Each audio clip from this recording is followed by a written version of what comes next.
తాజా అంశాన్ని చూస్తున్నాం. గోదావరికి అంతకంతకు ప్రవాహం పెరుగుతోంది. భద్రాచలం వద్ద ఉరకలెత్తుతోంది. మరింత సమాచారం మా ప్రతినిధి లింగయ్యను అడిగి తెలుసుకుందాం. లింగయ్య, భద్రాచలం వద్ద వరద ప్రవాహానికి సంబంధించి తాజా సమాచారం ఏంటి?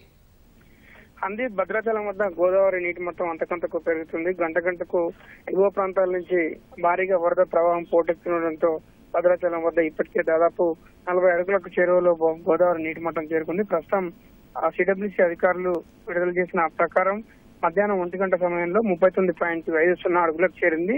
43 అడుగులకు చేరితే భద్రాచలం వద్ద తొలి ప్రమాద హెచ్చరికను కూడా జారీ చేస్తారు. అయితే ఈ నేపథ్యంలో అధికార యంత్రాంగం పూర్తి స్థాయిలో అప్రమత్తమైంది. లోతట్టు ప్రాంతాల ప్రజల్ని కూడా అప్రమత్తం చేస్తున్నారు. గత అనుభవాలు, గత ఏడాది గోదావరి వరదలు సృష్టించిన బీభత్సం అంతా ఇంత కాదు. దాదాపు వేలాది మంది నిరాశ్రయ్యారు.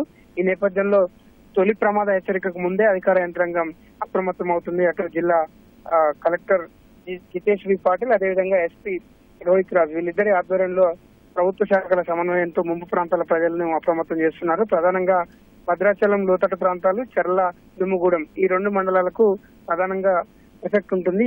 ఈ మండలాల్లో దాదాపు 10ల సంఖ్యలో గ్రామాలు ముంపునకు గురయ్యే అవకాశం ఉంది. రెండో ప్రమాద హెచ్చరిక దాటిన తర్వాత చాలా గ్రామాలు ముంపునకు గురయ్యే అవకాశం ఉంది. ఈ నేపథ్యంలోనే ముందస్తుగానే తొలి ప్రమాద హెచ్చరిక జారీ చేస్తే ఏ గ్రామాలు ముంపునకు గురవుతాయి, ఆ గ్రామాలను ఎలా అప్రమత్తం చేయాలి, అదేవిధంగా 43 అడుగులకు చేరితే రెండో ప్రమాద హెచ్చరిక జారీ చేస్తారు. అప్పుడు ఎటువంటి చర్యలు తీసుకోవాలి, ముంపు ప్రాంతాల ప్రజలను ఎట్లా తరలించాలన్న ముందే ప్రణాళిక రూపొందించుకున్నారు. ఇప్పటికే 40 అడుగులకు చేరువవుతున్న నేపథ్యంలో ముంపు ప్రాంతాల ప్రజలందరినీ కూడా పునరావాస కేంద్రాలకు తరలించాలన్న ఆలోచనలో జిల్లా అధికార యంత్రాంగం ఉంది. ఇందుకోసం ఇద్దరు, అటు పోలీస్ శాఖ, ఇటు రెవెన్యూ యంత్రాంగం అంతా కలిసి కూడా ముంపు ప్రాంతాల్లో ఇప్పటికే పర్యటించారు. ముంపు బాధితులందరినీ కూడా పునరావాస కేంద్రాలకు తరలించేందుకు సిద్ధమవుతున్నారు. 43 అడుగులు చేరితే తొలి ప్రమాద హెచ్చరిక మాత్రం జారీ చేస్తారు. అప్పుడు భద్రాచలం పట్టణంలోని పలు ప్రాంతాలు, పలు కాలనీలు కొంత ముంపునకు గురయ్యే అవకాశం ఉన్న నేపథ్యంలో ప్రస్తుతం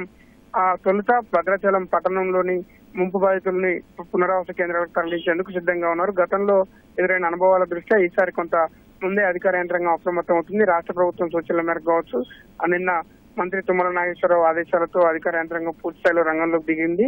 ఇవాళ సాయంత్రానికి 43 అడుగులకు కూడా చేరే అవకాశం ఉందని చెప్పి అధికారులకు సూచనలు వస్తున్నాయి. సిడబ్ల్యూసీ ఇస్తున్న లెక్కల ప్రకారం దాదాపు ప్రస్తుతానికి 7,80,000 క్యూసెక్ల నీరు దిగువ గోదావరికి విడుదలవుతున్న నేపథ్యంలో ఎగువ ప్రాంతాలు, ప్రధానంగా ఇంద్రావతి నుంచి వస్తున్న భారీగా వరద ప్రభావం కావచ్చు, ఎగువ ప్రాంతాల్లో కురుస్తున్న భారీ వర్షాలకు తోడు స్థానికంగా భద్రాద్రి కొత్తగూడెం జిల్లాలో దాదాపు 5 రోజుల నుంచి కురుస్తున్న వర్షాలకు భారీగా వరద ప్రభావం చేరుతుందన్న అంచనాల మేరకే అధికార యంత్రాంగం పూర్తి స్థాయిలో ఎటువంటి ముంపు ప్రాంతాలకు ఇబ్బందులు లేకుండా, అదేవిధంగా ముంపు ప్రాంతాల ప్రజలకు ఎటువంటి అసౌకర్యం లేకుండా మాత్రం అధికార యంత్రాంగం ముందస్తుగా చర్యలు చేపట్టింది. బాధితుల కోసం భద్రాద్రి కొత్తగూడెం జిల్లా కేంద్రంలో కంట్రోల్ రూమ్ ను కూడా ఏర్పాటు చేసి పర్యవేక్షణ చేస్తున్న పరిస్థితి ఉంది. ధన్యవాదాలు లింగయ్య.